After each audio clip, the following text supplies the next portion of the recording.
Here we go. There we go. All right. Okay, so I know that you guys. Now, I've seen some of your stuff late at night on the Instagram. Okay. Some of the stuff that you probably don't want people to see. I've seen it. I want you to know that I'm always awake, sir. I work night shift, and I'm usually on there. But so I know you guys do a lot of like social media, and you guys are always like not afraid to do fun stuff, and that's 100% authenticity and be you and create things. Because when you try to create something that's not you, it's like really hard to get people to follow it because they can feel like you're fake. Yeah. Right. Yeah. You agree? Yeah. So I'm gonna make this alternate TikTok, Okay. but it's gonna be really me. It's gonna be like posts where I'm the angry local musician that never gets invited to anything, which is not a lie. It might not look like it because we all do gigs and stuff, but Of course. I always like preach that like you got to create those gigs. Yep. Other people think that you got invited. Like, no, I just created that one. But I'm gonna make this angry local musician, and where I thought of the first TikTok, and you guys can help me make it after this podcast. I'm gonna wake up, and I'm gonna like be like really anxious, like running through the house, and I'm gonna like look at my phone or the computer or something, back and forth, my face, the computer. I'm looking, and it's me looking for my name on that festival you thought I could play, and I'm not on it. Yep. And then I'm angry, and then that starts the angry local musician. And you TikTok. could break something, or you could tear this house apart because we don't own it. So Yeah, they don't own this house. That'd be Did you guys move here? we No, broke. this isn't our house. No, we're actually squatters. Yeah. The door's open. The squatting podcast, dude. Exactly. Dang, I dig it. Exactly. I'm technically just elevatingly squatting. I mean, essentially, you guys are just squatting with assistance right now. That is true, actually. Yeah. So Wow. to an extent. Squatting's really hard. Have you ever tried to do it in the woods? Yeah, I've done it a couple times. I've never done it, but Dude, okay, now listen. The day you do it, you look at me.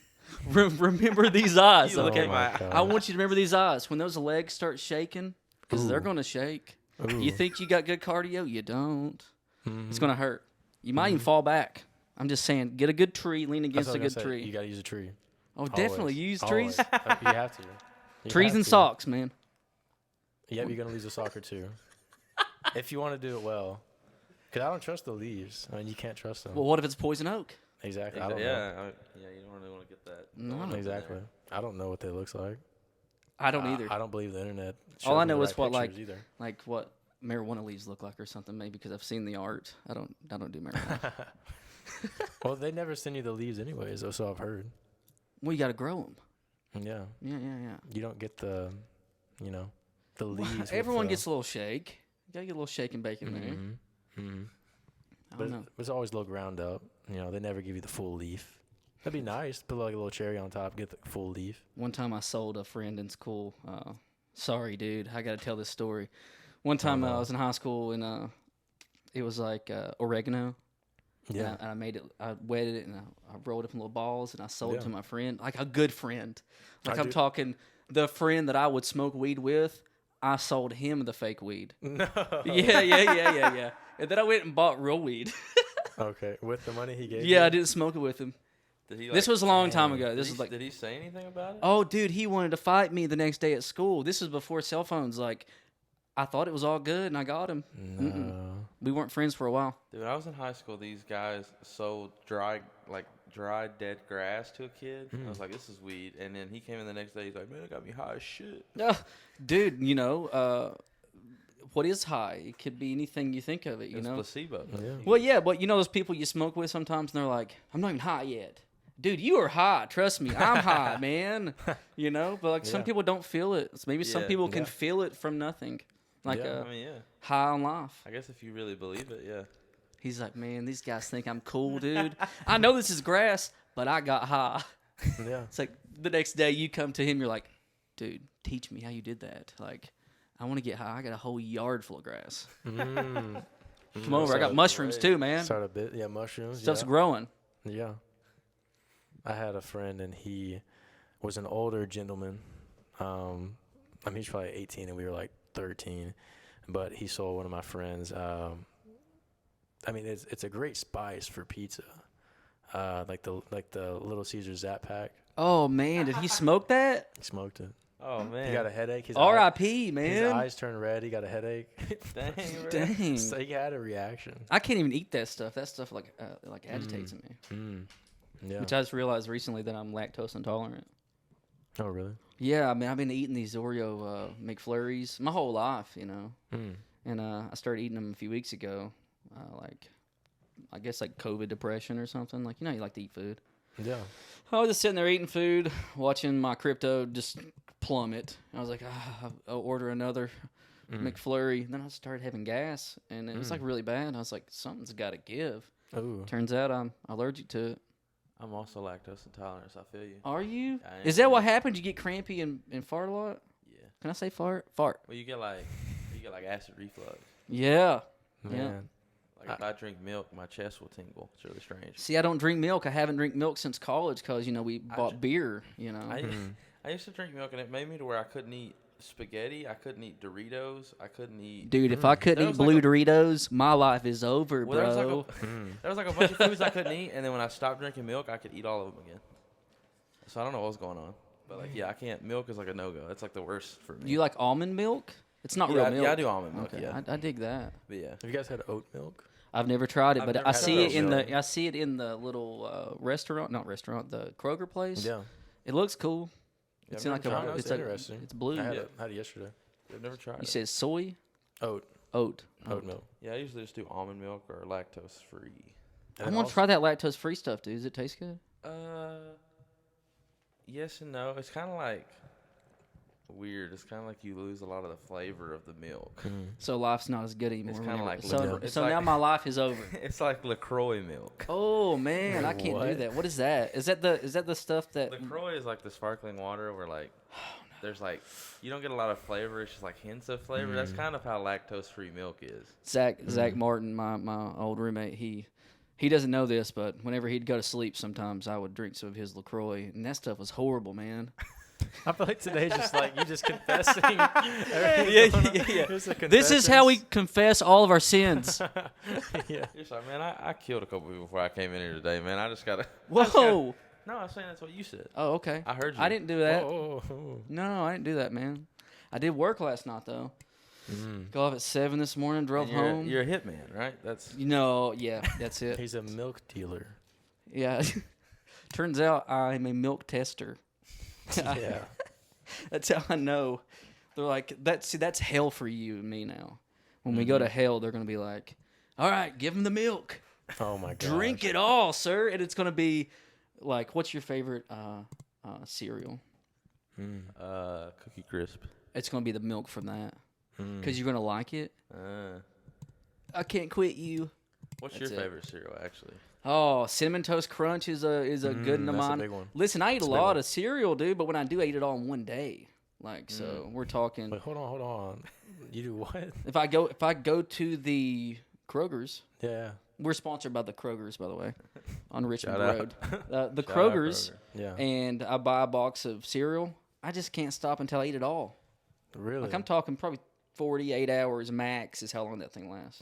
Dang. So you're a cereal connoisseur. I'm a serial killer. Okay. Yeah, you are. I planned that one, dude. I got you right where I wanted on that one. Drove you to the Kroger's, let you Yep. see that box. Yep. No, Yep. Boo Berry. I like the Blueberry, Halloween ones, interesting. dude. Yeah, Count Chocula and the Okay. Frankenberry. I think is one of them. I still have a box of Frankenberry at my house. Do you? Is it opened? No. This is 2021, man. That may be worth some money. Yeah, Let's no. sell that. Might be. It's from like 2019.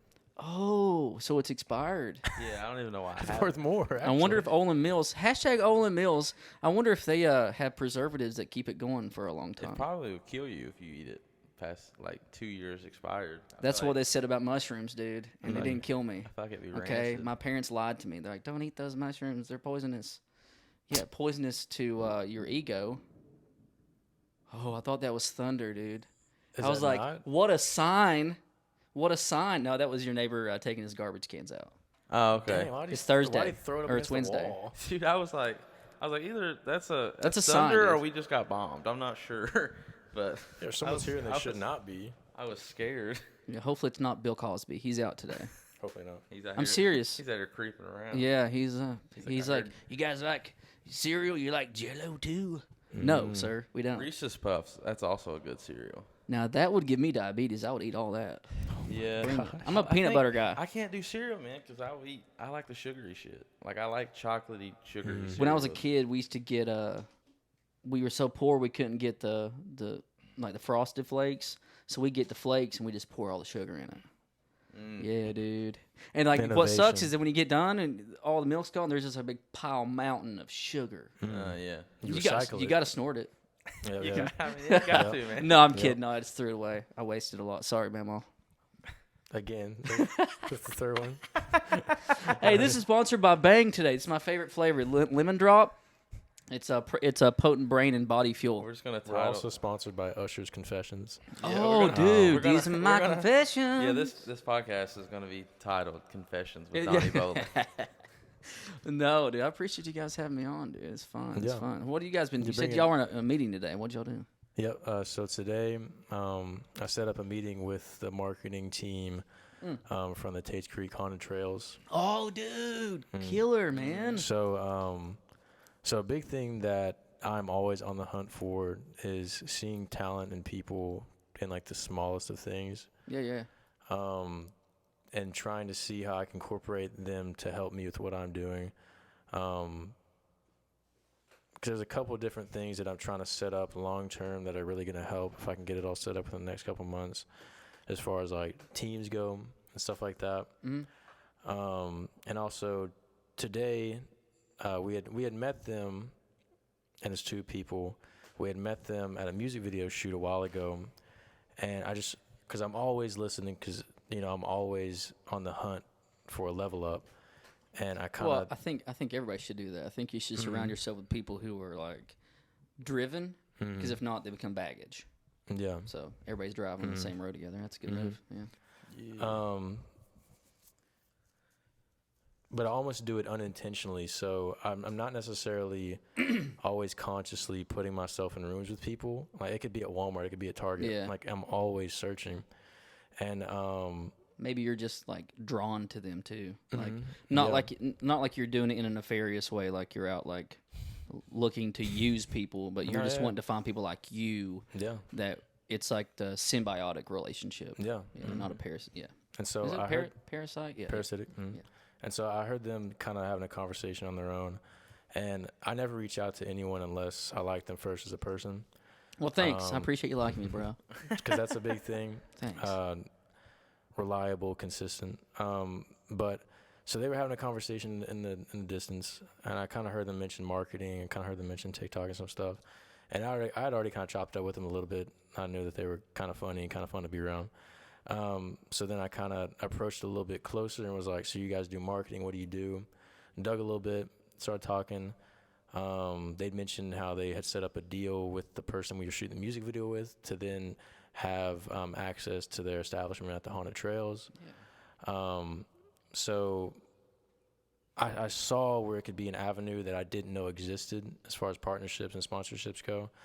And so I instantly saw it from 2 sentences that I had heard in the distance.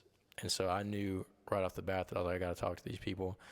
And I didn't necessarily know why. I just knew that the conversation needed to be had. Yeah, that's cool, though. It's cool how life works that way. Like, I don't know, like, how to say it, but, like, today I was learning a song by a local artist, and that local artist messaged me earlier. Oh, really? It was really weird, but, like, you put yourself out into the universe or into the local establishment or to the arts community, and such, and you'll get pushback a lot from people who are like naysayers or gatekeepers, people who are afraid to help you because you might get a leg up on them. But like my favorite Neil Young line is, I love Neil Young. You probably know I played it every time you see me. I played it, but like there's a lyric in "Love Is a Rose" and it says, "Come on, boys, we can go together. Let's take the best right now. Take the best right now." I think that I don't know what that really means in the context of the song. Yeah, to love, but like I think that's kind of a cool idea because if you look at it, it's just like I see somebody going, "Come on, boys, we can go together," as meaning like, "Hey, we're all the best at what we do, or best at being each other, or maybe best at loving, or the best at being me, being authentic. We can all go together though and do this together." Yep. So that's cool. You reach out to people. And so whether it's him or I found this guy, he was solely just an extrovert, and I had a meeting with him, and I was like, I know you're extroverted. Would you like to be a part of like my local show promotion team? And I was like, I know you have no experience with it, but you're extroverted, and I want to show you the talent that you don't know that you have yet. Yeah. Because the only thing that he knew was that he loved people, and I was like, I can help you make money through this, but also I can help you help me while I help you help you. You can do what you are by making money. Like, you can do what you naturally do. Exactly. And not have to go work at the Kroger's. Exactly. To make money. Yeah. And sorry, Kroger's. This is where we are against you. Yeah. Yeah, I'll be happy to see that, man, come to fruition. Mm. Can I dress up as the giant Bigfoot for Of this? course. Am I in? Why would you not? Exactly. Yeah. And so we had a meeting with them today, and basically just kind of talked about, because I didn't necessarily want to start the conversation as how do we partner with each other right now. Essentially, I just reached out to them because I was like, I know you guys are doing this at a professional level. How can I learn from you? Because the skill that I wanted from them was how have people pitched to you for these partnerships, and then how do I develop that, as well as how do you develop that when you pitch to other businesses for partnerships. And so we got into a good conversation about that, and just being prepared and organized and knowing that you can offer them something is a big thing. But yeah, there's just a lot of indirects that lead to the eventual dream and the goal that I feel like people don't realize that I see right off the bat. And I know that, just like this podcast, like everyone's more inclined to come here and talk and have a conversation and build a relationship and see that, like, everyone in this room is a person. And like at the end of the day, we just want to be around good people. Yeah, true. But it's a lot easier to set this up and be like, it's productive for all of us, rather than be like, hey, let's go. And, people like to meet up and just talk. But having a meeting that also has 2 or 3 different benefits that also add on to the relationship building and the conversation, it's a lot easier as leverage to be like, let's meet up, 6 o'clock on a Wednesday, than like, hey, let's meet up 6 o'clock on a Wednesday at a coffee shop, which might happen. But I love including all those like benefits within the package of what I'm trying to offer. Yeah, I think just being productive is the goal in the end, and it seemed like you kind of you always surprise me because like a few times we've talked like at venues or excuse me or whatnot, like you're very inquisitive, which is good. A lot of people aren't, and I don't know if a lot of people are afraid to be, or if maybe a lot of people are like the spy. Like you've seen the spy before, like the person who like you post a show and like the spy will get on there and like comment, who books this? You know what I'm saying? You knew that was coming. Like the person who's always looking for their end, not like the communal, like let's get together and have fun. And if, one person is touched or engaged by this, then the goal is met. And then we move on, because that one person may join into the club, or they may spark their own little, creative endeavor. Because I've always, as soon as I learned that obviously it's great to move up, but it's great to move up with great people, I was like, I must do this all the time. Or when I figured out, like, it's more fun to partner with someone rather than, like, ask them for a favor. Because, like, if I can somehow... Well, people are selfish, too. Yeah, for sure. And that's why it's super dope when it comes to partnerships, because it's like we can both be selfish and both help each other. Because, like, we can both level up and we can both feed our families. And I feel like that's bigger to me. Like my producer, he takes a larger percentage on my songs than most producers do, because I want that satisfaction of knowing that, like, I'm paying for his car insurance. Or, like, I make 1,000 one month and he makes like 100, or maybe it's 10,000, he makes 1,000 or something. But like he looks at me and he's like, thank you. You know what I mean? Like, yeah, but those things are so much you bigger. You get what you pay for in life, and if you try to skim something at a cheap deal, you're going to get a cheap product. Yeah. So I think by him knowing, and I've never met the guy, but like by him knowing, I've heard your product. It's great, great quality. You. But like I hear maybe that he's giving it more of an effort because he sees that relationship regardless, you know.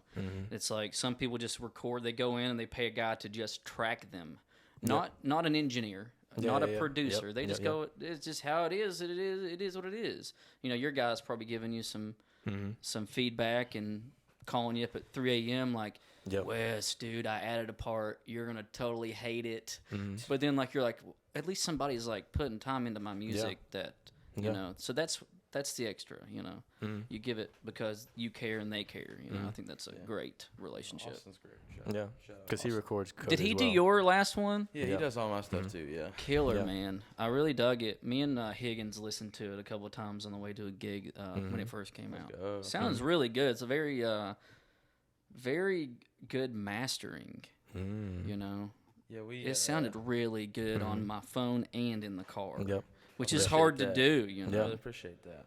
Because I remember when, because I'd been recording with him for a while, and I was trying to tell Cody, I was like, you gotta get with this guy. And Cody was like, what were you saying? You were like, no, I'm gonna do it alone. I'm gonna do it myself. Some stupid shit. I was like, I'm gonna make my own stuff. I'm gonna do DIY. Well, and you can do that. There's avenues for that. You can release an acoustic version of that stuff too. But then once I got in there with him, I was like, why would I ever take the time?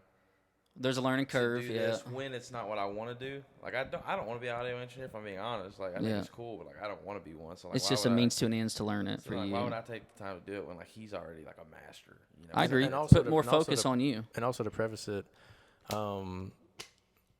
just like I would say that me and Cody's relationship is going to be lifelong. Our friendship with our producer is going to be lifelong. Yeah. So we hang out with him all the time. Yeah. He is a buddy. Yeah, he's a bro. So he's not, you know, someone that I think is that we would lose unless we, you know, something crazy happen. Unless you like NSYNCs, you guys, or Backstreet Boys, you guys do. We hang out a lot. Hey, shout out to Backstreet Boys. You guys may have lost all your money in the 90s, but I bought 2 or 3 of your CDs, and you're the reason I sing music poorly. And I learned one of your songs last night. So did you? What did you learn? Wait, who did you say? You say Backstreet Boys? Yeah. Yeah, I learned. What's the one that you sang? Want It That Way. Yeah, of course. And at the end, you gotta get the AJ part. 'Cause I want it that way. Yeah, I love that part, dude. He's probably tipping his hat in the studio. You know he's wearing that hat in there when he's tracking those vocals. Always have to. Take that hat off, AJ. He's like, no.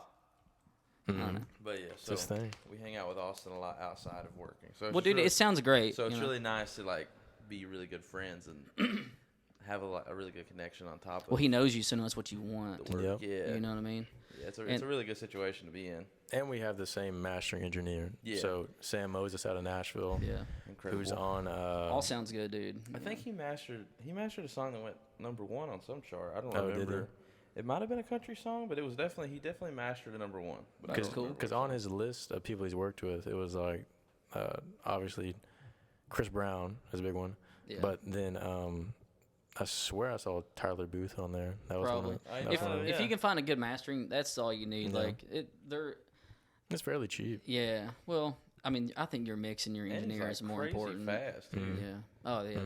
They probably know what they're doing. Yeah. I think he's been doing it for like 10+ years though. Yeah. I was gonna say, dude, like when we played that gig together, and I've seen you guys play together. I've seen you play solo and so forth. But like that recording, what was the song title? Ultraviolet, is that the one? Is it Ultraviolet? Yeah. Ultraviolet, that's the one. Ultraviolet? Yeah. That's a banger. Yeah, it's super like R&B kind of mix. Like it's got the bass and everything sounds really, really prominent versus like my music bass is kind of low, you know, it's just a rock song or something. But man, listening to it in that sense, like I understand like why you don't want to do it yourself because like you hear all that stuff that's in there. And I always say like, why would you starve a song by not giving it the perfect what it needs, everything, you know. It's like, oh, you want to add a violin? I'm like, nah, violin. Well, let's try it because if it makes a song, it makes a song. Yeah. Like that recording makes that song killer. And by the way, like even solo, you hold a good song is good by itself and with everything. That's why back in the day they were like, send your demos to Nashville because the demo, if it's good, then they know they can up it to a much better product. Yeah. You know? So like I would be apt to just hearing you do like a bedroom session version of all your songs too. Like that's like a deluxe edition, you know. I think a lot of people like. Who's your favorite band? First one came to your mind now was it Backstreet Boys? Campus. Yeah, would you like to hear like their demos Yeah, no. as a fan? No, I get what you're saying. Oh, yeah. That'd be killer. You know, something to do later on. Yeah, well, I'm glad you like it, though. I really appreciate the dude. kind words. Well, you know, that's probably one of my favorites too. it's good. Yeah. It's a banger. What was that video you guys were in with the Rags dudes? You guys were like on a train, like getting shot and dressed up as cowboys and stuff. That was trippy. Yeah, I did a song with them last year. Or I guess A lot of production, dude, in that video, bro. Like, I guess it The came effects. out more like came out like in February, I think. Yeah. But it was called Crossfire, and then I was on the song that they just recently did. They're putting a video out for, but I was in the video because my character died. But it's whatever, man. R.I.P., dude. R.I.P. I'll be back somewhere. Cause we had cause I had known Rags and Riches for a while. Cause my friend is the head pastor at the church that they used to play at. Yeah. So I've known him for a long time. And I was kind of talking to him since they started doing like, you know, their original music and stuff. And I was getting a feel for him. And because they do, I mean, rock pop. Yeah, Imagine Dragons. Mm-hmm. Yeah. I read their bio. It was like, Imagine Dragons, but better. Or something like that. I don't know who wrote it, but I was like, okay, well, I can imagine that, I guess. I guess I can imagine that. Yeah. But so I know that they were doing some stuff, and I kept pretty much, I guess I kept telling you again. I was like, talk to Rags, call him. I know you want to. Call him. Call Tanner. And then he called him, and they got a song together. Boom. What are you guys putting out next? Anything in the works? We've just turned this into what's the next release show? Yeah. I got a nice little summer song coming. It's kind of, I don't know if you've noticed. Like I feel like a lot of modern pop music now has started to do like kind of like a punky thing. Like some of them got like a little grunge to them. Yeah, everyone. But so I got like it's kind of like Blink 182-esque. Yeah, like, so you're going to have Travis Barker on the drums. He's on every freaking band right now. Like, I love Travis Barker, don't get me wrong. I grew up listening to Blink, Cheshire Cat, Dude Ranch before Travis Barker. Scott Rayner on drums. But he's in like everybody's band right now. I didn't know that. He must be making a ton of money. He is in a lot of stuff. But yeah, so it's like a nice little summer, like pop punk influence. I'd like to hear it, man. Play it for me later or something. Yeah. I'm sure you Oh, got yeah. I'm sure you got a demo of it. Yeah. We show it to you. This is where like you put like the screen across. It's like, oh man, that was killer, dude. Yeah. Man, you guys missed out. We'll still do that. I watch a lot of podcasts where they're like talking to people behind the screen, like, oh yeah, okay. Yeah. We eventually. That's Steve back there, by the way. He's behind you guys. And then that's Billy Bob. But because eventually, I mean, that would be great to have someone that could do this at a higher production. Because obviously, right now it's limited to 4 people, 1 camera point, and we can't really do the rest of it only because we wanted this to be almost kind of bare bones to an extent. Less is best, man. Don't overcomplicate things. Yeah, the same thing with music too. Less is best. Just have fun. Because we wanted to do this as the start, kind of the appetizer, to then have, you know, a camera on each person, go from camera to camera, but we need someone behind the scenes to actually do that. Yeah. So if you are someone that wants to do that, please do that. We would Remember, we're talking about joining people to the group. Come in. And it's not a cult. Not yet. Dude, so talking about cults, like, all right, this is the part where I get into it. You guys invest in crypto? Want to? Not yet. Oh man, it's a good time. Not financial advice. I got a little bit of money in Dogecoin. Oh, poor you, man. When did you buy it? Like, how I didn't buy enough for it to matter. So okay, no biggie. Yeah, well, you know, I feel like it's a cult now. Like, I've got too much money invested in it since like December. Okay. So I've wrote it up. I've wrote it all the way down. It's down on the ground right now. But are you talking like Bitcoin? Bitcoin, Ethereum, everything. Yeah. Okay. Everything. But like, it's just so crazy because like it's an echo chamber, dude. It's so crazy. I don't watch the news anymore. That's all I do is watch like YouTubers and I read. But like, it's so crazy. Like, I never wanted to invest or even deal with money. And I'm not trying to like make $1 billion off of like Dogecoin or any meme coin. Like, I'm genuinely convinced that is where our money is going. Like, it's already. Everything's digital anyway. Yeah, like, it's becoming digital. Like, why everybody's like, oh, like, why would you buy an NFT? This relates back to us as musicians. NFTs are gonna be the next thing, dude. Like, they're already out. Artists are using them, and it's the same thing as like talking about the acoustic version, deluxe edition. You could sell that as an NFT. Like all it is a letter of authenticity on a blockchain, which is transparent to people who can see. There's only 10 of them, and I'm selling one on eBay. But how do we know it's the real one? Well, because I can send you the actual token. Right. So it's just like everybody wears like the sticker on their hats, and like is that real Versace or well, yeah, well that's what it means.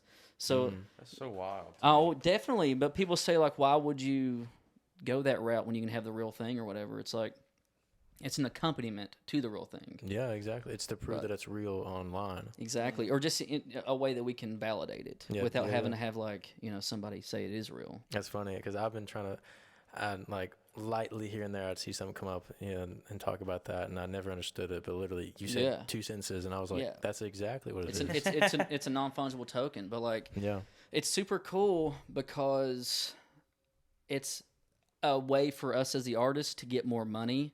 That is ours. Of course. And I'm not saying like we're trying to scam people out of money, but no, we are. But like everybody in this general, these people take all of our money when we sell you things, and we get like 8% of it. But this way, we can have all that percentage, and it goes directly to us. But it's just such a crazy invention and thought process. But like people are downing it constantly. But like, so you'd rather use paper and a rock? We've had paper and a rock for the whole existence. It's like it's time to move on. I think your next one will be an NFT. Ultraviolet NFT, baby, you can find it on the blockchain. Ooh, yeah, remix. That's I kind of got auto tune going myself though. Yeah, maybe I can auto untune myself. Maybe I shake a lot. Sounds good. Feels good deep down. If anything, man, I totally forgot what I was about to say. I was going to tell you about how big of a cult crypto is. All my phones and all my money's in this phone, and I'm convinced I'm never getting it back out. It's just going to live in there. I think that's what they want us to do because inflation is so bad. They want us to take money away. If you take money out of the market, then there's less. So those that is in the market means more. Yeah. So it's like so weird to think of. Do you have any idea who's behind like the cryptocurrency? Like who's making? People are making their own now, like companies. It's all like small companies. But who started? You're talking about like Satoshi Nakamoto, the guy who did the Bitcoin white paper. Nobody knows who he is. He might just be a corporation. No one really knows. But it is, if you look into it, it is like the surefire, true way to get away from the financial institutions that are enslaving us. And I don't want to use that in a lightly term. We are enslaved, and so like as I'm 33, like I know you guys are younger than me, but like whenever I was in 8th grade, I got a U.S. bank account, and they came to our school, and they're like, "Hey, we're gonna give you a debit card." I'm like, "Oh heck yeah, dude! I got some plastic, man." Couldn't use it. I overdrew it, and I got in trouble. But I'm buying Pokemon cards too. Ooh. The real ones, dude. If I could go back, I'd have kept those. We'd be not even sitting here right now. No, we wouldn't. Dang, we'd be on Mars. But I never got Charizard though. Dang. Didn't need him. I won without him. But we are brought up in this financial system that like we're okay with them taking our money from us, because like if you look, your parents probably have a different feeling towards ATM fees than you do, or me. I just like, hey, I got to do the ATM, or hey, I want to use my card. Like, there's a $3 fee. Yeah. We just think it's okay because it's normal, right? Yep. Before those cards, your parents were using their money and getting it directly. They never had to be charged fees for their money. So these banks are just siphoning money from us every time we use our own money. It's insane to think about. And that's why they're fighting cryptocurrency, because it'll be a peer-to-peer use of tokens, which we can sell for fiat cash without ever giving them those fees ever again. And they're going to lose billions and billions and trillions of dollars, and that's why they're fighting it. Something weird that I always thought that's kind of a tangent, that is a smaller example of what you're talking about is I tried to go and buy a laptop, and obviously I bought one, but so this one cost me. This is on a laptop he bought. Yes, it is. It was bought. I didn't steal it. But, whoa, hold on. Oh, hey. There's some truth behind every lie. But that's true. And you're right. But my bank has a limit on how much I can spend personally and how much You know I can why? witdraw. You know Well, why? it's because They got to keep loan count it for out. it. Yeah. Well, they Well, 'cause take it's our not money and they necessarily put it on all the stock there. market, bro, and they That's use what I was that gonna money. say, yeah. Yeah. That's crazy. Mm. And until COVID and the Robinhood app and the Acorns and all that stuff, we weren't really aware of it. Like, Yeah. I forgot what the president's name was, but there's a president back in the early times of our country that said, if people knew how money worked, we would surely have a revolution tomorrow. Because they're just taking our money and using it, and we can't get all of it ourselves. Like, if you go and try to spend $10,000, they're going to ask you why. Yeah, That's insane. Because it's my money, and I want to go and buy a horse. Yeah, because they asked me, they're like, Do you want to name it? they're like, why do you want to lift your rate for just today, like a one-time thing? You get to spend $3,000, and I was like, because I'm buying a laptop. They're going to try to tell you that they're trying to protect you, but really they are keeping tabs on where that money's going, so they can make sure it goes there. It's just so crazy. Let's get off crypto. It's just it's so conspiratorial, but like, is it really? I don't think it is, because like, What's a new thing, and there's going to be any kind of anxiety and questions around something that's new. And conspiracies are going to come up in any kind of conversation. A lot of countries are fighting it because they can't control it. They let it go on for 10 years, and now it's not stoppable. Like, you see El Salvador is like, we're going to start using Bitcoin as their main currency, and everyone's like, yeah, but the energy is so bad and it's going to ruin the world. Their president's like, we have volcanoes and we're going to use that heat energy to mine. Now what? And no one can say anything to it. I know for a while you could buy Teslas with Bitcoin. Well, see, here's the thing.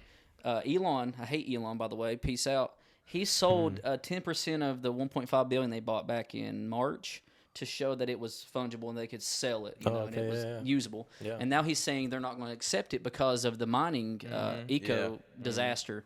All that information that he got is wrong. Like, that's why Anonymous posted a video like, hey, by the way, we know that you're talking trash about the cryptocurrency mining because it supposedly is bad on the environment, but yet you sell electric cars that are mined from lithium batteries. You are destroying the world, sir. It's like, we know that you're trying to suppress the price. A lot of people believe that governments are trying to FUD, fear, uncertainty, and doubt, news articles to lower the price, make people sell. Hold on, don't sell. They want you to lower the price so they can all get in, because this is the only time in our existence that this type of exchange of wealth can happen. The little guy who bought or was playing video games in 2010 and he got like 20 Bitcoin for free by playing a video game, those 20 Bitcoins are now worth 30,000 each. This little kid's rich. Yeah. There's a ton of little guys who got in way before these governments that thought this was a joke, and they're trying to get their money back. They're trying to get the control, which they're not going to have. That's crazy. It's so that was your education for the day. Yeah, thank you. I appreciate it, yeah. Don't go broke. Not financial advice. Yeah. We don't take credit for anything that you do unless it was good. But we do accept cryptocurrencies. Yeah. We'll just comment and we'll send you a link. Yes. We're not scammers. But he's not. So what have you been scamming, dude? What? Get me in on this. I want to join. Well, you know. Are you scamming me? What if there's just like a giant scam going on with like the rest of the house? That'd be so funny. Did you guys steal my Bitcoin already while I've been here? They're gone. Cody, make the gas. He's like, come on, non-fungible tokens. I got him. Press the gas button.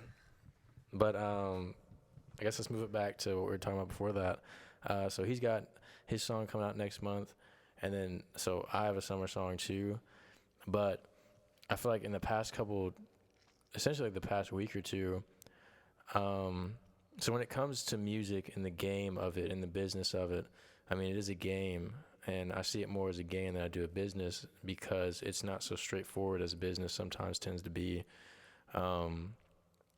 because to an extent there's almost like a high school aspect of it, whereas like if the cool kid likes it, then it's cool. Oh yeah, you know what I mean? Yeah, and so, it's like definitely endorsement. Which is unfortunate, but name association, brand association. Yeah, but now remember, like, talent is talent. So yeah, eventually, you just keep doing it and don't give up. Eventually, Well, I guess what I'm saying is don't go the cheap route if you can ever stop from doing it. Yeah, because eventually it'll come. But so, are you guys releasing it together? No.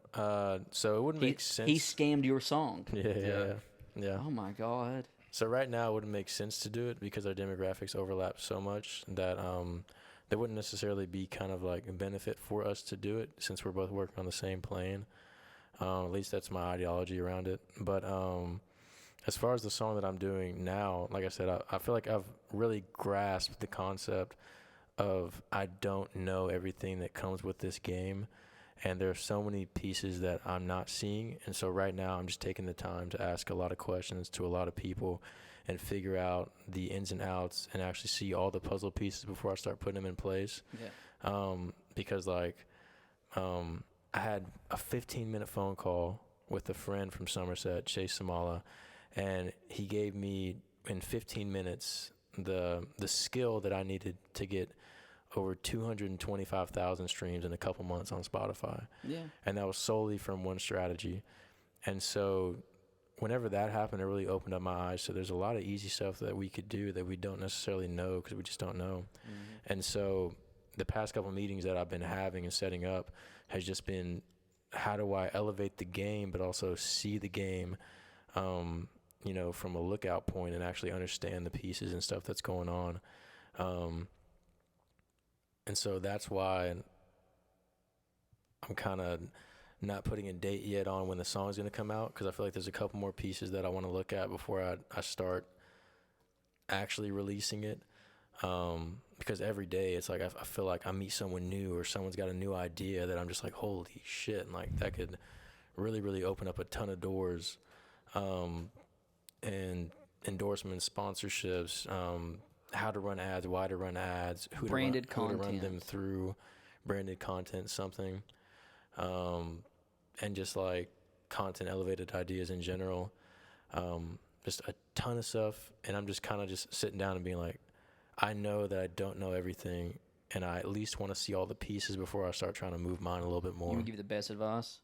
I'm putting a record out this year. So I've put out 4 singles, I put out an EP, and all those came out while I was recording this record. Mm-hmm. So like, I've been really taking my time on this one and really making sure it's the correct way. Mm-hmm. And everything you're talking is true. It's very true, and you learn a lot from paying attention, and you learn a lot from trial and error, and you know, you learn the small things. Like, I need to upload my single to Spotify or, you know, DistroKid or whatever at least 2 months in advance, so I can at least get, you know, recognition and looked at for playlist. If you don't, and you release your song tomorrow, you don't get that portion because it's too early. But like, my best advice for you is work with somebody and develop some management team, because like right now I've developed one, and my whole rollout is already laid out in many different stages, and it's all I'm doing now is just I'm inserting the data. They've already got everything. We've already developed everything together, like how we're going to do this, what would be kind of cool and different. Let's try this too. Yeah. So all I've been doing is gathering content, videos. I got live videos. I got sitting in a room playing guitar to the single. I've got the real video of the single. I've got 2 other videos. Well, I don't know if it's ever coming out. Maybe an NFT, who knows. But like all these other things, I'm just putting it all on Dropbox and getting it all there. I'm the creator, man. That's like, your job. I'm like you. I want to be the mastermind. I see things because I do see the way things work. And I know that I should have done something different. But that cuts into your creative time, and your creation is, like we said, like, you don't want to be doing all this recording engineering. You want to be creating and having a good time and getting authentic and, you know, working some things out while you can. So like, my advice would be to work with somebody and maybe form a relationship and kind of get somebody that believes in you, like you're a producer. He believes in you on that end, so you've got that covered. A lot of people have a hard time finding somebody to you know, engineer and deal with them. Yeah. So you've got that now. Now find somebody to do the other piece, and those things might just be you overhearing 3 words in a conversation and going and meeting somebody and talking about a haunted trail. You know, but like, be looking out for that person, because there will be people who will give you genuine help because they believe in you. You know, like, I've found somebody who believes in my music and believes in my vision. And knows my high productivity and all this stuff is constantly moving, and I might have to call you about an idea. But like, you know, like you said, there's so much, and you got to sit back. Other people are already thinking that way too. It's just you know, I've even considered starting a company that it's not a company really. It's just going to be, let's work on each thing together and we'll develop your plan, and now it's yours. Now it's, once we set it out there, it's free. The virus is moving. You just got to hold on now and then put in the content, dude. Yeah. We'll chat about it soon. Like I'd like to hear some of your ideas too, for sure. Okay, cool. Yeah. I'd definitely like to hear what you guys got coming out. That'd be tight. Yeah, because we can definitely play that right after. But yeah, because I pretty much made the decision. I'm intelligent enough to play both roles for right now, and so I was like, I'm gonna learn a little bit about a lot. That way, I can at least know if someone's doing a good job. That way, you don't get burnt. Yeah, to an extent. Yeah. I mean, like I said, I'm gonna. Like I know what it costs to book. I'm not gonna give you 50% of the wages to book. Like I'm the one playing the show. You know. Yeah, of course. Yeah. You know, you got to know the ins and outs of most of it. You know, you got to know the chords. You ain't got to know every chord. You know? You can write a good song with just 3 or 4. Yeah. 2, 1. Who knows? Right. When's your record coming out? Oh man, I was pushing for September, October, but at the current moment, I have changed the album art 3 times. I have changed the T-shirt designs. I've drove people crazy in my team right now, but everybody's holding on, and we're doing a few more videos, and we're just stocking up. So the last day of recording will probably be next week. Yeah. And that would be sent off to mixing and mastering. So honestly, like you, I wanted to do a certain date, but now I'm to the point where I'm like, I don't really care to wait an extra month if it's it's not like a failed launch. Yeah, you know, because like nothing is worse than putting months, hours, days, years into your craft, and then, you know, like the post-release depression a lot of people don't talk about, but like once you get your masters back and you're like, all right, yeah, it is what it is. Like I liked it last month. I shouldn't hate it today. Like I'm looking too hard into it. So I get that, and I get kind of down about music, and I'm like, all right, it's good. I'm just going to sit back and let the virus go. It's already started. Like, fuck. But poop. Yep. How many people are on your team? So I've got 4 right now. Yeah. I got a guy who's working with statistical data. Beautiful. Yeah, he has a degree in it.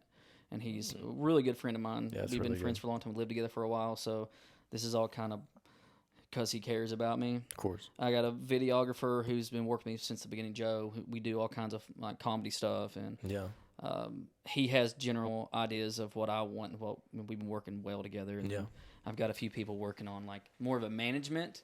But like how we were talking, like you want to have some control still. I'm a control freak. So like I have a person who is going to manage me, but it's more or less like keep me in check.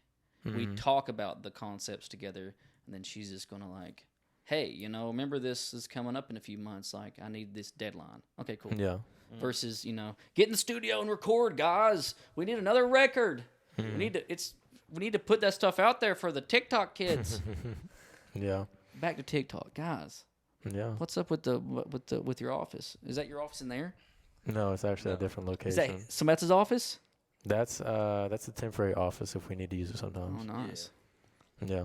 You guys ever thought about upgrading your office to like a sauna? Like a big one, like a Greek one, like where like are they called saunas? Like where the Greek people like sit naked? Something like a bathhouse. Yeah, dude, that's office house, bro.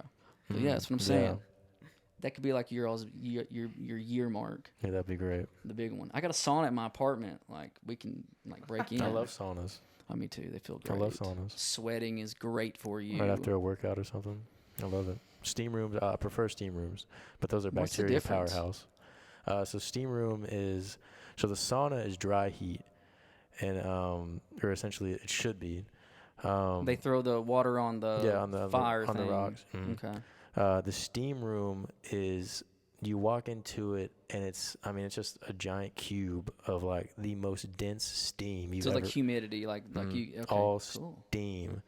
Dang. But you got one of those in town? Yeah, there's one at the YMCA on the north side, and at all YMCA's, I'm pretty sure. But I ain't never been. It's really good for your voice because it's not dry. It lubricates. It's just really, really good. Yeah, I like them a lot better than the sauna. I'm going to hit up the YMCA over on where? Any of them. Any of them. But All of them. Northside High Street. Northside High Street, Lexington, Kentucky. Let's all meet up there.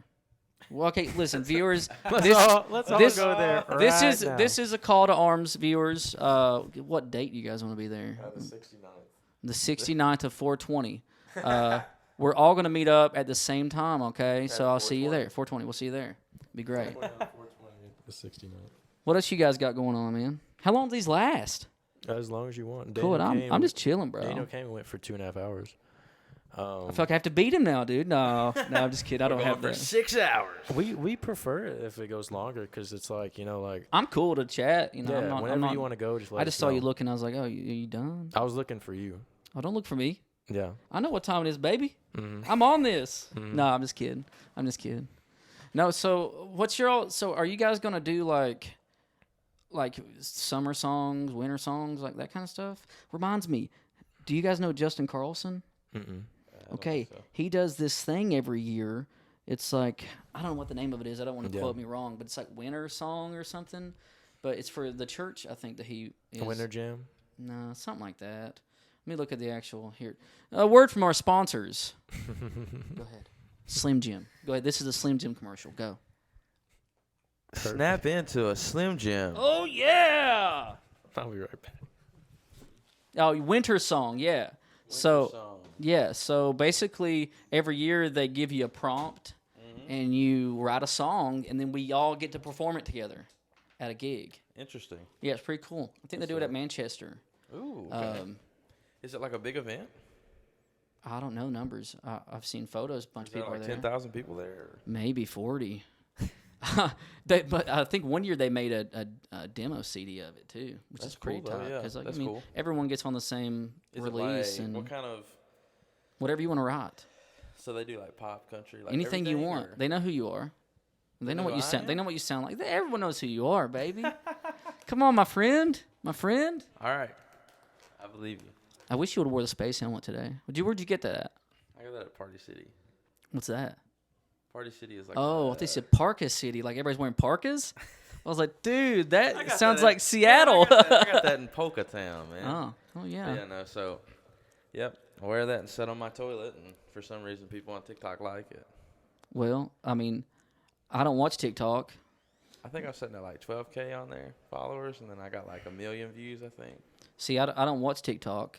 So when I get on the app and it tries to take you directly to the feed, I'm like, no, skip.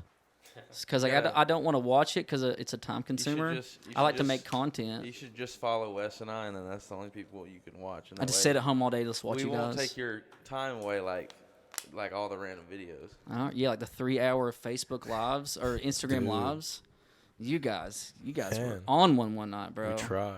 I'm telling you, I thought everyone in the whole world was listening because They- I was. I mean, they were. I think there's only 2 people on there. But I Oh, was it one probably of wasn't them. a lot. Well, I mean, it was like 2 people at a time, but it was everybody in the world. Oh, they took turns. Yeah, 2 people at a time. Oh, sweet. It's like a waiting room. I dig that. But yeah, that Winter Song, dude, I'll give you his info and hit Yeah, him that'd up. be dope. Yeah. See, like, that's the thing. Like, we were talking about earlier about, like, my TikTok persona is going to be the new angry musician guy that doesn't get invited to anything.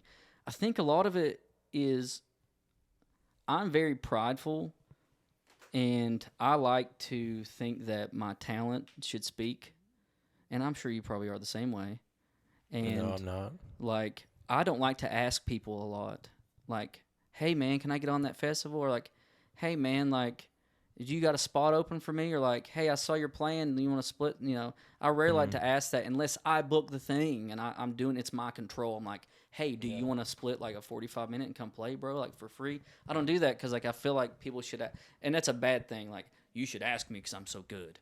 But, you know, it's like I think a lot of people are out there asking to be on these things, and I'm not, and maybe you guys aren't because you said genre, and I agree to an extent that I am not country. I'm not folk. I have some blend of it sometimes for fun, but, like, I write pop music too. It's just 90s pop, you know. It's like a whole different 90s radio era than you guys. But, like, somehow people are asking to be part of these things now, and like it's, you know, I think it starts with that what I just did. Like, do you want that contact to maybe jump on this? Yeah. I think I think maybe we need more people who are like-minded as us in the genre that we're in, that sees there's a need for diverse sounds on a festival to maybe ask and help each other out. Like the Neil Young lyric, let's take the best right now. Come on, boys. Yep. I think like you reaching out and getting me on today is the same concept. Like you're going to have viewers that don't know who the hell I am and don't know that I love Lemon Drop Bang. This thing has 0 calories per can, kids. That's insane. I'll let you know, high schoolers. But also it says, it says do not drink if you're nursing. I'm a nurse. Ooh. Dang. Broke the rules. But I think that's the end, is to help each other out. And again, it goes back to that thing where I was talking about how some people are afraid to help each other because whatever perceived they're going to get more than me. There's enough out there for everybody, dude, And at this stage, I mean, like, all the people that I know, they aren't making like a substantial living off of it, and not even to the extent that I'd ever want to, and I know that they want to too, but at this point in current stage, like, no one's really at where they want to be financially, so it's kind of like we're still fighting over crumbs. It's like we're still not getting full, even if we take everything available. And even if so, like, this is the way I think of it. I invite you guys to a show with me, or I could just be me and name a person I play with all the time. Yeah. I'm opening a different circle of that Venn diagram when I'm with you, that your people can mix with my people, and maybe some of your people are the same people, and maybe some of your people become my people, and some of mine become yours. Like, just because, I get you on a gig doesn't mean that all of your listeners are going to listen to my stuff. Oh, of course, yeah. Or only buy my shirts. Like, people are out there. They're people who come to shows genuinely like entertainment, and they're going to spend that money most likely on artists that they've never seen or want to support. Yeah. Buying a CD now is really just out of support. Yeah, for it has sure. nothing to do with me listening to your CD. No, yeah. I'm going to give you 10. Yeah. Appreciate you. I'm going to check out your art. That's cool artwork. Right, just something who to did have. it. But I think that a lot of people don't want to help each other because they have this weird fear. And I used to be in a metal band, and that's how we thought. Like every show, we were going to just destroy your band and take all your fans. And we did for a while. But we were assholes, and people didn't like us. Other bands didn't like us. Yeah. But like we would have like 200 some people at our gigs. Yeah. But and be honest with you, like, that mentality was detrimental to a community. Yeah. We need to build a community, like, with helping each other, Yeah. It'd be like, let me hit you. I'll give you this number of this guy and see if you can get on this gig, on this writing gig. That'd be fun, something fun. Yeah. Not like, I'm not going to invite him because his song will be better than mine. That's the way you can't think. Right, of course. I think a lot of those people aren't including others because of, I don't know. Just whatever. I'm afraid the opener is going to blow me out of the water. I'd love if the opener was better than me. Then you got to step it up. Yeah, hell yeah. Because I ain't going to let that happen. I'm going to have to light someone on fire, or like, do we have enough ropes to swing me down today? We haven't practiced this. I don't care. Yeah. We're going to do it. Yeah. And you'd be down for that. Yeah. Put your space hat on. Yeah. And then going back to because I came to the realization a while ago, like years ago, that talent in the end doesn't make it. It's connections, man. There's so much. Yeah, there's connections. There's a money, ton of people out there that are not as talented luck. as you are, and they're on the radio. Yeah. And so, that could have been money. That could have been luck. That could have been the right place, right time. That's why I was kind of like, because right now I'm on like a 2 to 3 month song structure of content releases, and 2 to 3 months a new song, and then content wrapped around that song is kind of how I've been structuring for the past 6 to 8 months. And that's kind of how I'm going to do it until there's enough demand for an EP or an album. That's how I'm going to structure it. Well, plus, like, you can always release those songs as a compilation in the end. It's like, there's a reason that there's things called the very best of Wes. It's because, like, during that era of 1974, I can't remember what year they started, to like 1989, there was like 7 or 8 Kiss albums. Yeah. How do you catch up? Well, you don't. We're going to make an essentials. So eventually you can just make that into an essentials record, you know? And it might even include an NFT. It might, or it might even include like alternate versions, or you know, the song will grow. You know? So just keep doing what you're doing. Productivity is the main goal. You know, stagnation is what makes the water smell. Like running water is always clean and pure. You know, well, it might have some pee in it or something. I don't really know what's happening upstream. Yeah, you don't know what's going on. You know, there's some salmon trying to go up there. There might be something cool going on. Yeah, but there's a bear too. And he's got to release some of those fish they had earlier. But no, I think you're right. You know, as long as you're productive, dude, you seem like you always have your head on, right? You know, I don't know. I don't think anybody's special. I really don't. I think it's all about perception, and I think it's all about what do people value. Because, like I said, like a while ago, I made the decision that the music isn't the end-all, see-all, although we like to think it is.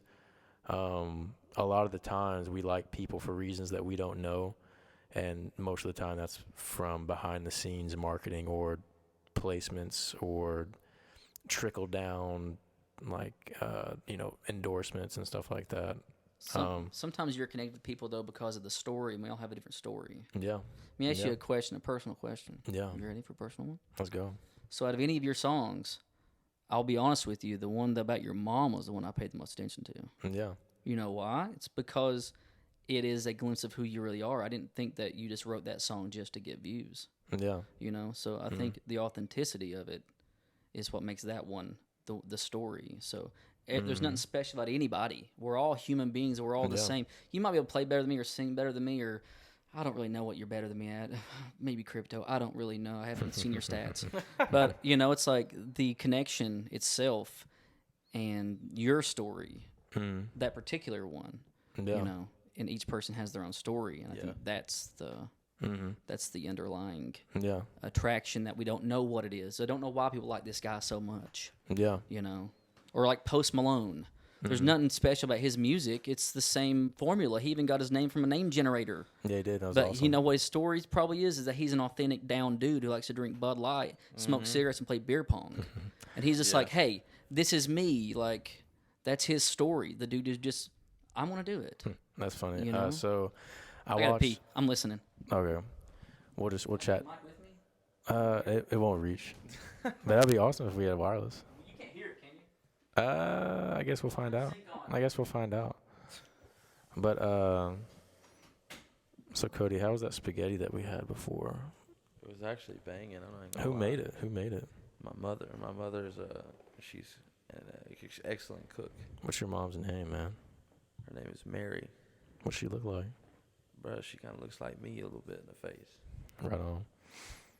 What's she sitting about? 5'5", 5'6"? She sits at like 5'4". 5'4", 5'5". Yep. She makes excellent spaghetti. She makes excellent chicken tenders. Yeah, she really does make excellent everything. She really does. She be throwing it down. I would eat anything that she cooks, and I do. I do. But yeah, right now I got these water bottles, man. I'm just trying to make sure that the volume for me is what it should be at. I'm just trying to make sure everything's looking good, looking right. Yeah. I'm sunburnt. I'm also sunburnt. Pattern. Also, and it's starting to burn. Also sunburn on the face. It is what it is. My arm's starting to catch on fire, I think. What is it? We got sunburn today. Oh man, where'd y'all go? We were literally sitting outside of a coffee shop at that meeting, and so I guess like just we were sitting outside, so now you can see like farmer's tan, bro. I like it. I dig it. Sunburn. What were we talking about before? I was about to explain something. You're about to explain to me your structure of releases with 2 songs every 6 months. Oh, Post Malone, yeah. I thought you were going to say that thing about Dre London. So I watched a lot of interviews on people's managers because they tell the story that the artist doesn't when it comes to why they are who they are. He's like, yeah, he's a little asshole, and I had to slap him around a little bit and say, you going to make that money today. Yeah. Now go sing, Brittany. Oh, man, so sad about that. But, yeah, that sucks. But all of the reasons why you brought up why you like Post Malone was actually Dre London, the manager's him pulling the puppet strings on what should be presented. Yeah, but that's the kid though. That's his. That's the part of his story he wanted to show. That's authentically who he is. Oh, it is. Most people hide that. They're like, no, we can't. You got to be like clean cut. What I'm saying is, like, it wasn't Post Malone's soul coming out. Like, the soul was there, but Dre was like, let it out. He just curated That's what the I'm image. saying. Yeah. So it wouldn't have been to the extent that you see it, unless someone behind the scenes was like, hey, we have to make this come like to this fruition. is what's going to make you, because like people need to see that's who you are. Yeah. Because you're like a magnetic. What we all see. You're a magnetic person. We're going to amplify that because normally managers would be like, don't get caught out in public, man. Right. Yeah. You know, don't be that one guy who's out there saying racial stuff. You know, and they do. But then there's people who are like, you know, be you, and you know, I think you're right, and it's cool that you're digging into that side of the conundrum. A lot of people don't analyze those other, like auxiliary. You know, just a piece of the puzzle that I knew I needed to look into, and then also like, I will not be manipulated, managers. because like I had the Mom EP, which obviously was about that, but you know, as far as like the other songs that get put out, I almost relate to them on a different level because that's the music I want to listen to. By the way, I wasn't saying those are authentic. I was just saying like the thing that you know came out more to me was the vulnerability, you know, being because I don't write songs that aren't me. You know, and I'm not saying you do either. I'm just saying like to me, like I don't connect with those other ones as much as I would have with that one. And it's also great getting messages from people being like, you know, this song helped me get through what I was getting through. But also it's crazy because I get messages, people being like, you know, even now in Happy Broke My Heart, like they're helping me because they're showing me what life can be, and they're showing me how good love can be in the future. And I got a message the other day, a friend going through a breakup, and he was like, yo, Happy Broke My Heart, like super catchy, super dope, radio ready, I absolutely love it. But he was like, I'm going through a breakup right now, and he was like, it's hitting home for me right now, because obviously the story isn't as emotional, but it's a different story that I'm coming into now, because those songs they tell the story of what's going on now to an extent, and yeah, like I want to be true, super true, in some songs, but then there's a bunch of songs that I like that after I dove into the artist and the reasoning behind the song, a lot of them are just like, yeah, we just sat down and tried to write a hit, wrote a hit. No, I'm not saying that you can't. There's no reason to do that. Yeah. By all means, like I have started doing this thing in my writing that I didn't do before. That is like called choruses, like, and they repeat a bunch. I didn't used to do that. I do like maybe 2 choruses, and I rarely did a third because I always thought it was just bulk and it was pointless for me because my message is in the bulk of the music. It's you know. Yeah, I'm big on chorus. I live on the main move of if I can get one person to relate, or if this song can help you, one person, you know, even if it's a crappy song, like that song served its purpose, because music to me is therapy. I don't know a person. I know people who don't listen to music, and it freaks me out. Like I don't know what their mental state's like, because like music is such a great equalizer, and sometimes you hear lyrics that you've heard 1,000 times that for some reason today, you know, it didn't start at the beginning of the song. It started halfway through, and you're like, whoa, it has a whole different meaning at the moment, and like it, you know, and. You know, so like I've been doing choruses. I've been trying to get catchy. You know, I've been trying to write a little bit of pop music. Well, if you want to write, I mean, that's let's get down and jam on some, bro. Formulaic, structured. Me too. I think last year I wrote probably 140 songs, and a lot of them I haven't played for anybody. I love some writing, dude. Yeah, it's fun. Like I said, we were talking earlier before we started. It's like that moment where you click, and everybody clicks on the same time. It's like, you know. B minor, I know, you know, that's where it's at, bro. You know, but, you know, it's like, I don't know what we're even talking about, to be honest, because his bang has just hit me. Ooh. And Ooh. woo, that's what they call it. That. That But bang.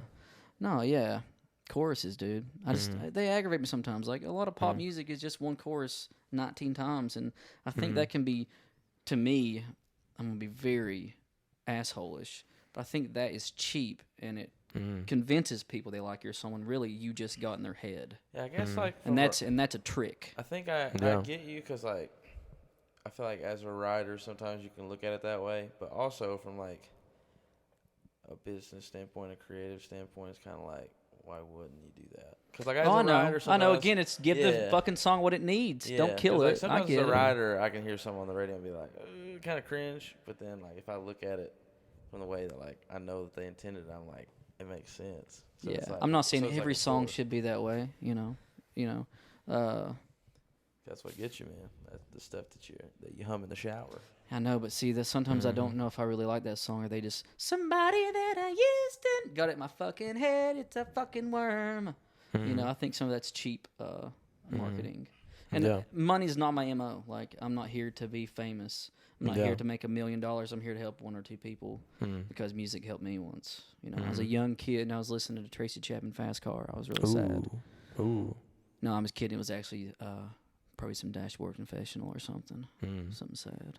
Right. But, I mean, money, again, we were talking about the concept earlier. Yeah. It'd be nice if you didn't have to work at the Kroger's and you could make some money doing what you love. Of course. To sustain you. So I'll write some choruses. Okay, fuck.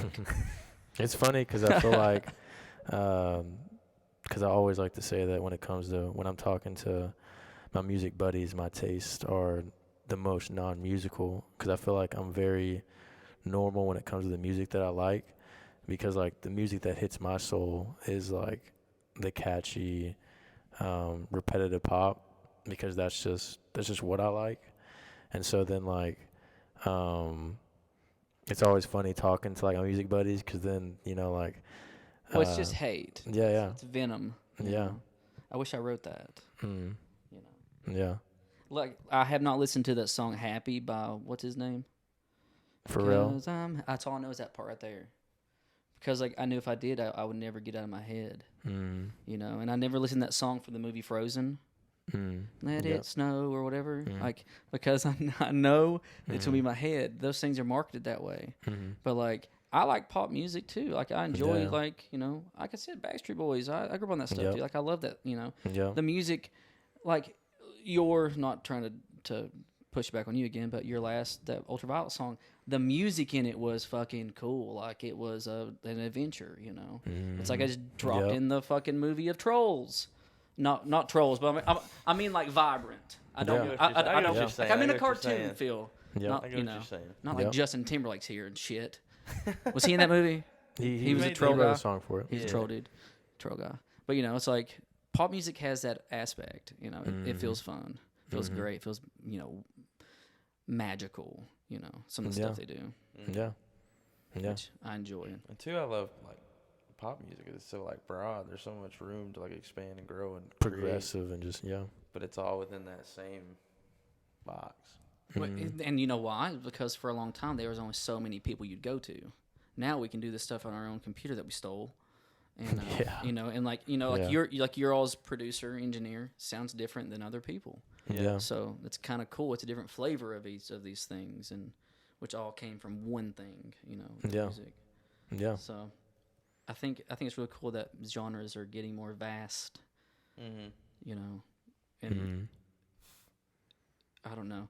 I'm not a fan of like having one show with all the same genres on it. Like, I don't like that. Again, that Venn diagram gets smaller when you do that.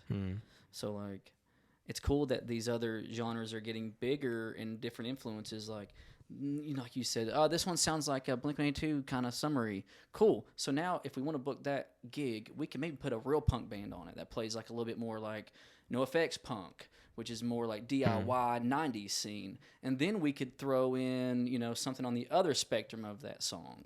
And then have a 3-genre set that all kind of blends. Yeah. Not just, hey, we're all going to be a metal band and this is all metal tonight, I think that's cool with the vastness of genre and how influences are blending. Yeah, because the biggest thing with doing something like that is just marketing it the correct way. Well, if everybody brings their crowd out, it'll be a good time. Yeah, if they have draw, Yeah. if they have draw, because I know it's easier to market an event that might. The main idea that's marketed in case is the fact that it's going to be a broad spectrum of music, and because I don't necessarily know if. Because then demographics are a big question. Do the demographics relate to each other? And then everyone's benefiting because the Venn diagram, there's a decent amount of overlap, but a little bit on the edges. That way we can bring in new people, but also the people that do come in are going to like everyone that shows up. Well, they don't have to. That's a big question. It's up to the fan to like the music or not. They can have a bad time in a good place if you want to. Yeah, that's true. I think a lot of it could be, and no one really pays attention to this, is building a brand. Yeah. And I've started the layout of a bunch of shows I'm booking lately, which haven't been unveiled yet. But they're going to be multi-genre shows, and they're going to be no names are on the bills. All you're going to see is genres, pal. And the first people who come to the first show, if they like it, they'll return next month whenever the curation comes back. Because they might be like, hey, what are you doing on Friday? Well, I don't know. There's this band show. Or I had a good time at this brand's concert with these 4 different genres. What do they have on the menu this week that I don't know about? And that's a good way to market bro. it. You know, hey. And if you like it, then now any time that somebody calls you and says, hey, I'm in Lexington, dude. Oh, man, I'm at work. It's like, well, what's going on? Anything cool? Well, this one place usually has good music. Don't know who's playing. Doesn't matter who's playing. Because guess what? That eliminates the in crowd. And you should go see him because there'll be more people there. I don't care how many people are there. You know, I've seen Modest Mouse with 4 people in the concert. You know, I've seen Death Cab with 4,000, 5,000. I've seen him with 20 people. Yeah. It doesn't matter where all the in-crowd people are. You know, that's the whole, thing of talent doesn't matter. It's all matter about if you're in the in-crowd. You know, I'd like to build something that is just a brand itself, and the curation person has their shit down. And you're going to have a good time. And again, I used to worry about putting genres together and being afraid to play gigs. Like, I was in a metal band. We played metalcore at the time. It was like 2006 maybe. And we were on a death metal show. Now, to most people, that doesn't matter. It does. Death metal crowds are much more violent, less singing, more screaming only. And we're a singing, screaming band. So they thought we were wusses. Like, they were, like, throwing stuff at us. And... so like people worry about putting different genres on a gig together because they're afraid of, well, I don't want to book Wesley because what if the people who come don't like Wesley? Yeah. That's up to Wesley to win them, dude. This is a war, bro. And the only battle really is the ones that are on the stage, and we're not fighting each other. We're just trying to fight the crowds to listen to me. You ain't got to buy my stuff, just listen, dude. Yeah. Like give me the ear and let me see if I can talk you into it. Yeah. Scam you. No. Steal you. No, but Scam you. You guys want to play a blind show, by the way? A blind show? Yeah, what would your genre be? Space? I can't say that because I know it's you. There's only one space guy in town. I'm like alt pop or indie pop. I'll just say pop. Yeah, like that sounds fun. Yeah.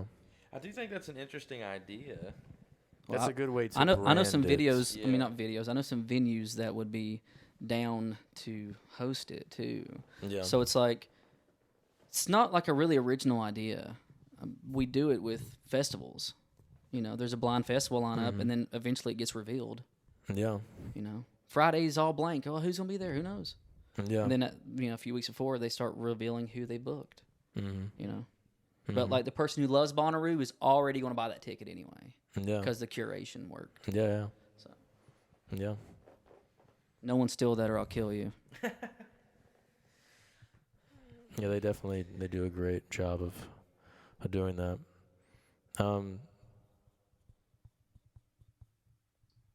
Yeah, that's definitely a different I got realm, him thinking just now. He's like, should I shit on it or should I think about it? Well, I feel like it's different. Yeah. Because it's already branded, and most of those are mainstream artists, and the smaller names are people you haven't heard of that haven't been on radio. Well, I in the mean, your past favorite artist 40, was 50. one time nobody too. So if we start looking at the big picture, we'll never get to the top. Yeah. You know. But just trying Mount to Everest is big. I don't want to try it. Versus like, let me go train. Let me go figure out how to get to each summit. And then if I feel like I'm going to do it, let's do it. Yeah. You know, you don't run a 5K. Mm-hmm. You train. Yeah. And then, or you're like the other ones who give up and don't do it because it's 5K. Yeah. Like, I don't want to run a 5K today. Yeah. No, that'll be cool. That'll be cool to see how it turns out. And obviously, like, a big thing that I've been preaching recently is, you know, vision is vision, but it's called vision because only you can see it. Yeah, well, you guys see the other ones. If you have those people you trust and the people that you want to include, it can become all of our vision. We can all paint it together, and it might not be the same as when I saw it. You got to be open to it. You got to not be afraid to change everything too. You know, because you're going to tell me automatically why it won't work, and that's what your brain's going towards, is like trying to, you know, fight it. You know, so I think whenever you engage with those people who will critique it, that's only going to benefit you. Because guess what? You may have thought of something that is a negative that I didn't even think of yet, and it could have crushed it the launch day. You know. Yeah. That's why there's, you know, all those teams of people who work on a rocket together. You know, and like the whole Challenger explosion, they got it all the way down to a science of it was those rubber rings or whatever it was that did it, and it was due to the coldness of the day, and it caused the ring to compress, and the team said, hey, it's going to do it, and they didn't listen to them. So I think that's kind of a way to think about it. Let's build a rocket. Yeah, let's do that. Yeah, let's do it. Why not? Let's do it. If Elon Musk can do it, we can do it. I don't want to talk about Elon again. Elon ain't doing nothing except for ruining my day, dude.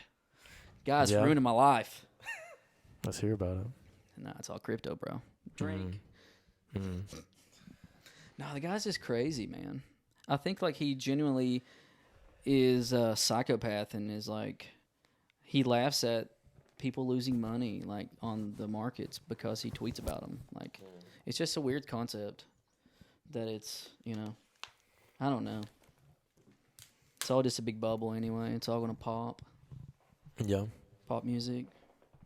Yeah. Pop radio. Yeah. It's just gonna be a giant. Elon did drop a track. Did he really? Yeah, he did. Yeah, it's called "Don't Doubt Your Vibe." Oh man. It's like electronic. It's a banger. Is it pretty good? It kind of was a banger, yeah. See, listen, I want to do that genre of music. Like, let's collab. You trying to do like EDM? No, not EDM. I want to do like house music where I just sing on a house song. Okay. I got a buddy who's like decently known in the house world and has his own label and shit. Like, I just haven't asked him to do it because I don't know if he would say yeah.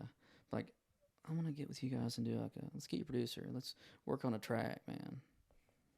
Yeah. So, like, for real, I'd like to just, you know, just do some weird shit, but cool stuff. Like, we could work something out. Like polka or something. Nah, man, vibing. Have y'all listened to that new 21 Pilots record? Actually, Which I like one? Scaled Nazi? I love it, dude. I've listened to it like 7 times straight. What's your favorite song on there? Probably the Redecorate song at the end. I really Because like it's the only one that talks about suicide. Ooh. The rest of all their discography is about suicide. Yeah. You know, like, and I think somebody said like, "Hey, dude, if you guys would like lighten it up a little bit, you'd be bigger." And I think that's what Scaled Nazi is. I like Saturday a lot. Yeah, that's a hit. That's a Saturday. Yeah. Dude, man, like the whole thing is just like one.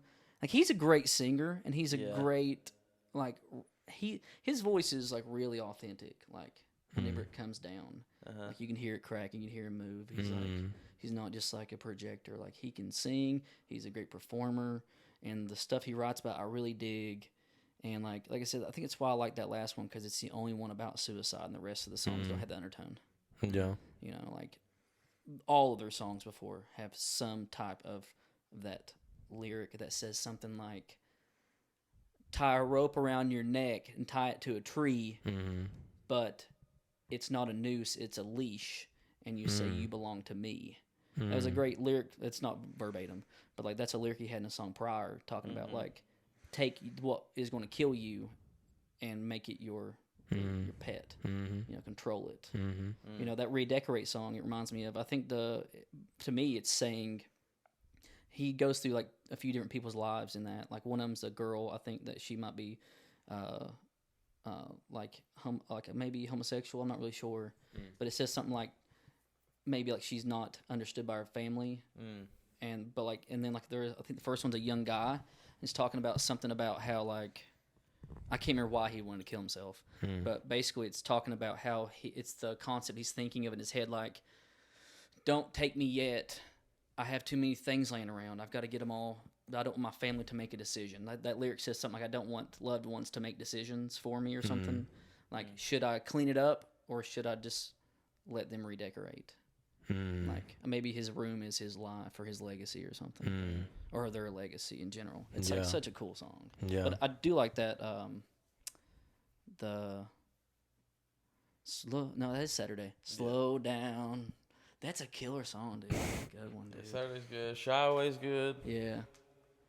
What's the one that had the video where he goes and gets a little dragon and gets shrunk? Ooh. I know you're talking about, but I can't remember the name of the song. He goes in, like, the toy store. Yeah.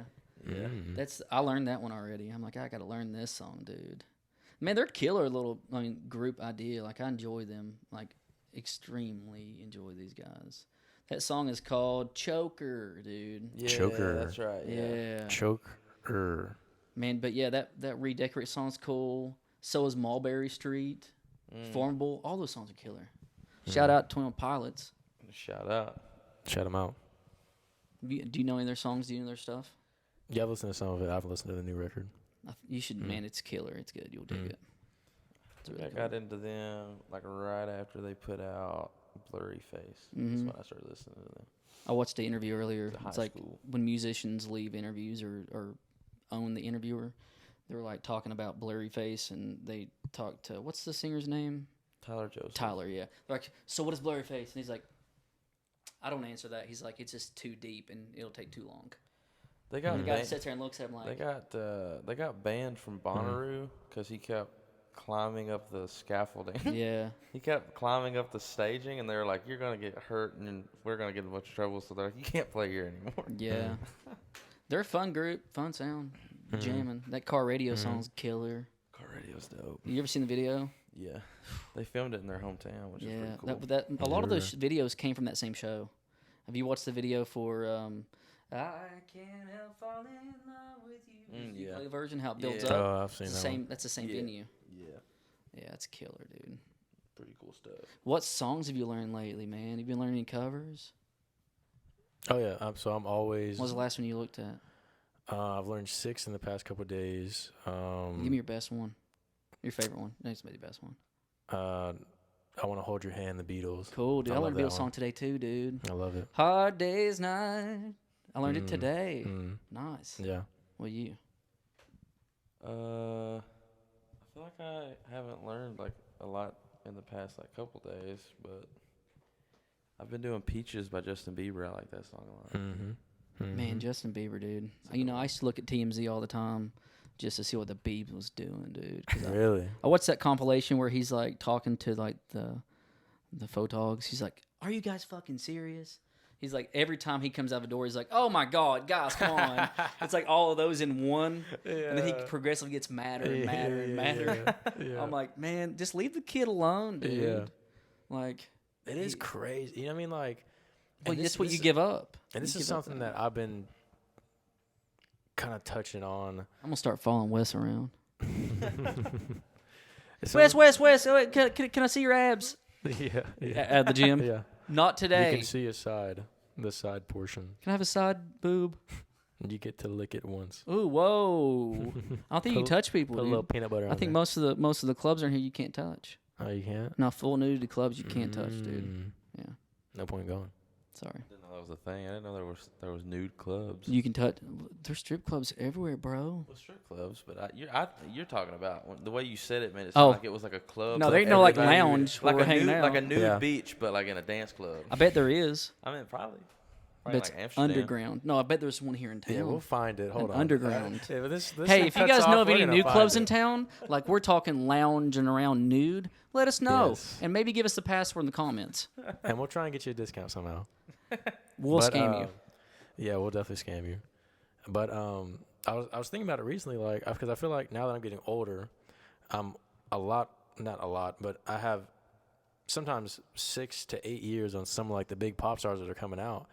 And I'm seeing like these 16, 17, 18-year-old kids get thrown into this life but not even that they're getting thrown into something. It's the fact that 'cause it really irks me when I think about.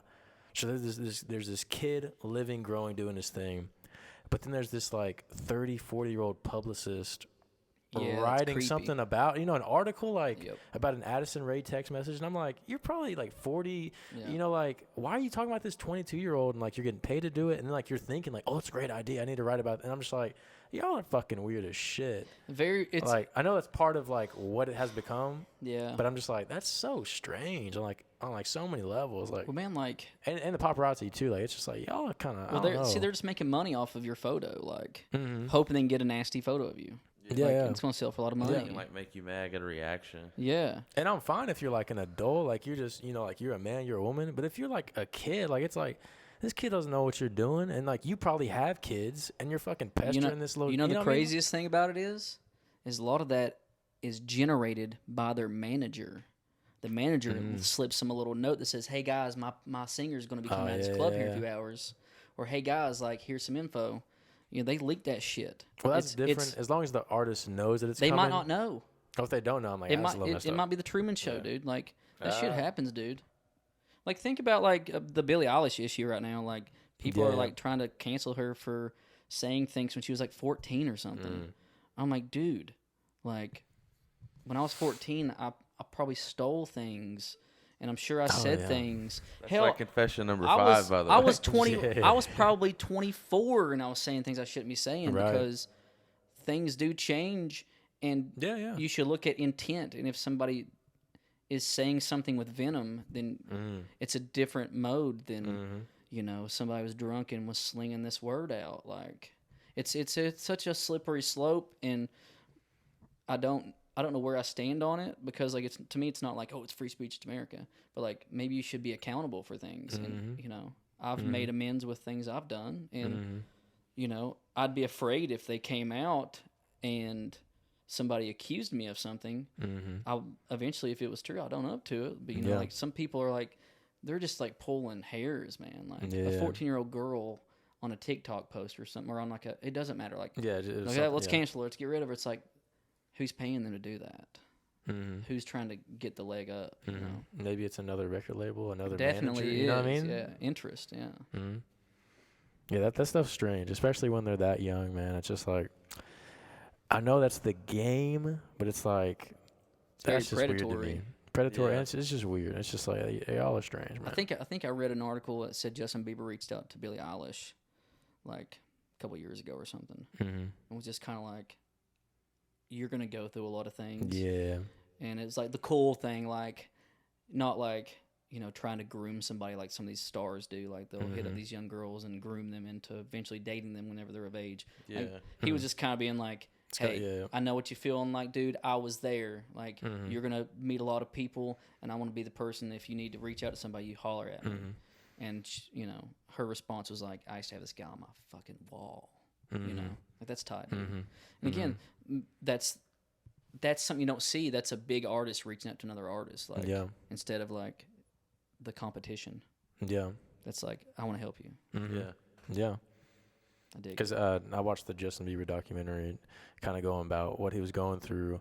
Because whenever he was having a ton of like snowball success, right around like I think like 16 to 19 or something, when he was really getting the ball moving. After he's kind of like growing up and becoming like an older teenager, and he had like it was when he first started having like all those stories written about him and kind of seen as like the fuck up or the bad kid or whatever. It's got to fuck with your mind, dude. And the documentary goes into what he was talking about. I mean, he was basically being like, I grew up, I didn't know what love was because I was doing these tours, I was having family problems, I didn't know if this was true, if that was true, and I was like, that's crazy because that puts in perspective like, I used to idolize the life that I saw him living, but it was a fucking nightmare. Exactly, what was actually going on was like I don't think I would have wanted to live that. Yeah, it's insane to think that we are programmed to believe that is the thing you want. I mean, look at Ellen. Did you see the thing about Ellen where it came out where she's like, no, she's a mean person. Yeah. But or that's the story being said now, and the story prior to that was that she was. Always nice and she's loving. Great. Yeah. But like all of her workers, like, nah, she's a evil woman. Well, yeah.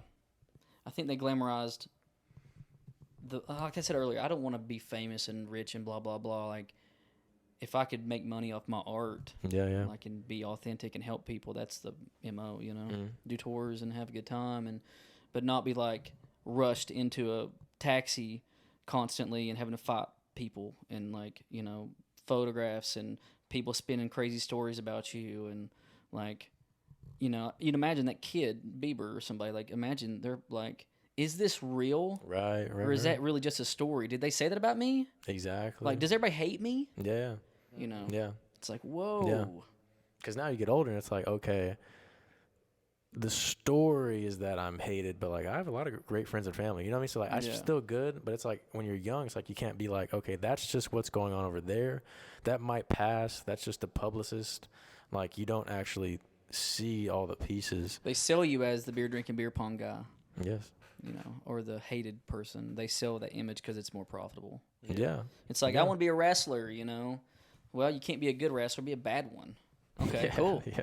You know, like The Undertaker or somebody, like, they became like the evil wrestler, the maniacal mad one, and then later on the fans end up loving him. Yeah. Like, then they started cheering for him. It's like, maybe some of these stories these people are putting out and, like, causing all this negative stuff is because maybe that's the best way to sell. Whatever gets the clicks. Well, right now, it's got me talking about Billie Eilish, and I never pay attention to her. Yeah. You know, just hearing that, maybe I can relate to being wrong or doing something wrong at one point in time. They got me. Yeah. Freaking got me, man. And kind of going back to what you were saying, like, as far as, like, your goals and stuff, because, like, I had this guy email me a couple of days ago, and I'm still trying to validate if he is who he is. It seems like he could be who he says he is, but I'm still not sure. Is he a prince from Iran and has the $1 million, dude? Yeah, that guy is fucking real. I know. I just sent him $10,000 to my Bitcoin. Ooh, okay. But this guy, he has an intern email me. His Instagram page is real. I just don't know if what he's saying is actually what he's doing. But apparently he set up a couple deals for Conan Gray, Shawn Mendes, and he was the person that choreographed the Sam Smith and Disclosure collab with the song Latch. But he reached out. We were having a phone call, and through the email that I sent him, he was like, "What are your goals?" And I was like, "My goals are to be as big as possible, as much money as possible, as famous as possible, but as mentally stable and as physically healthy as I can be, and have that be my ceiling through, you know, the moon is all the materialistics, but how much can my body and mind actually take? And I don't want to go over it. So remember, the moon is fake, though. As happy as I can be, you know what I mean? Within those boundaries. Yeah. Because ever since I was little, like, the goal has always been, like, it would be absolutely amazing to reach as many people and to help as many people while making the max amount of money I can to then help out the people that I'm around, the people that I want to help, but then also famous for the right reasons. That way I can look up. Don't give up too much of yourself to get it. Of course, yeah. And, I mean, so far the process has only made me a better person. And this is obviously just what I've been able to do with me and the friends around me and the community that I'm in currently. But right now, I'm really happy with the results and the goals that I have, and I just thought it was. So is he asking for money? No, he has a 10% finder's fee. So any deal that he sets up, he takes 10% off the top, which is fairly standard for. Yeah. Well, I mean, it's even just like an agent. Yeah. But the idea would be, if it ever comes to a point where I draw the line is whenever there is a deposit. That's a negative. Oh no, I would never. Yeah. No, absolutely not. Maybe he is real. Ask for maybe some more credentials and some proof. Yep. Photos. I want to see videos. I want to see. Right.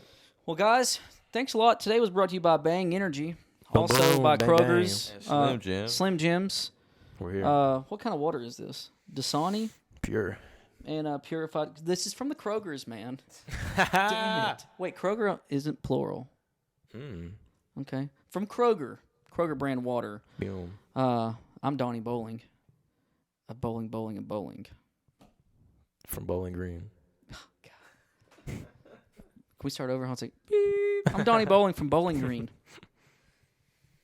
thank you for coming on. Yeah, man. Thank you Appreciate for you having me. chatting. Yeah, dude, I really enjoy it. I like that you are having a cool platform to just chat. And it's really cool because, like we were talking earlier, and some of the things we were talking about eventually circle back in, and I came to an understanding of maybe I was wrong about a few things, like choruses and stuff. Yeah. You know, but like maybe it's conversation's a good way to validate if things have merit to them. So I think that's a cool thing that you're doing.